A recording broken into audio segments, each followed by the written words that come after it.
আসসালামু আলাইকুম এভরিওয়ান, সুমিস কিচেনে নতুন আরও একটি রেসিপি দেখার জন্য আপনাদের সবাইকে স্বাগত জানাচ্ছি। আজকে আমি আপনাদের সাথে হাতে মাখা ঝাল ঝাল মোরলা মাছের রেসিপিটা শেয়ার করব।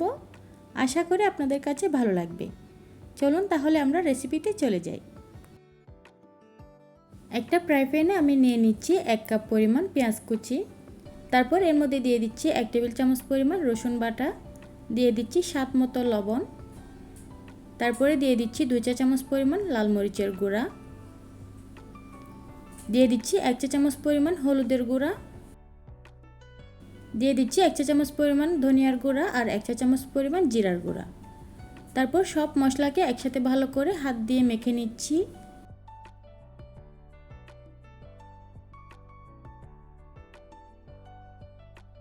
মশলাগুলোকে পেঁয়াজের সাথে ভালো করে মেখে নিয়েছি। এখন এর মধ্যে দিয়ে দিচ্ছি মাঝারি সাইজের একটা টমেটো কুচি। টমেটো কুচিটাও ভালো করে আমি মেখে নিচ্ছি মশলার সাথে।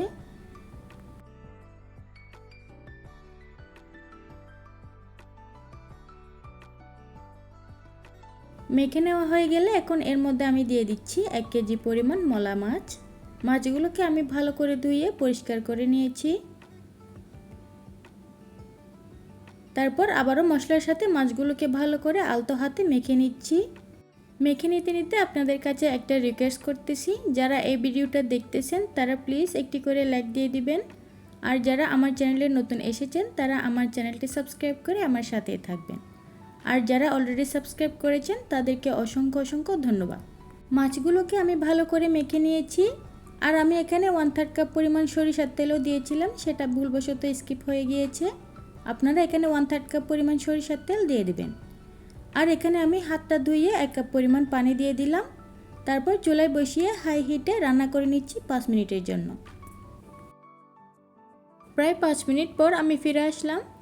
এখন এর মধ্যে আমি 5-6টি কাঁচামরিচ ফালি দিয়ে দিচ্ছি। ঝালটা অবশ্যই আপনারা আপনাদের স্বাদ মতোই দিবেন।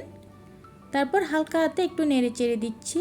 বেশি নাড়াচাড়া করবেন না, তাহলে কিন্তু মাছটা ভেঙে যেতে পারে।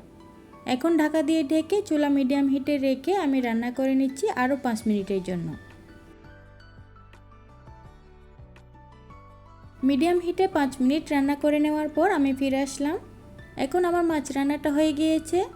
উপরে ধনিয়া পাতা কুচি দিয়ে ঢাকা দিয়ে ঢেকে আমি চুলা বন্ধ করে দিচ্ছি। তারপর আপনাদের সাথে শেয়ার করছি। আশা করি আমার আজকের এই হাতে মাখা মোরলা মাছের রেসিপিটা আপনাদের কাছে অনেক ভালো লেগেছে আর সহজও লেগেছে। এরকম আরও নিত্য নতুন সহজ রেসিপি পাওয়ার জন্য আমার চ্যানেলটি সাবস্ক্রাইব করে আমার সাথেই থাকবেন। সবাইকে অনেক অনেক ধন্যবাদ জানিয়ে আজকের মতো এখানে বিদায় নিচ্ছি। সবাই অনেক অনেক ভালো থাকবেন, সুস্থ থাকবেন। আল্লাহ হাফেজ।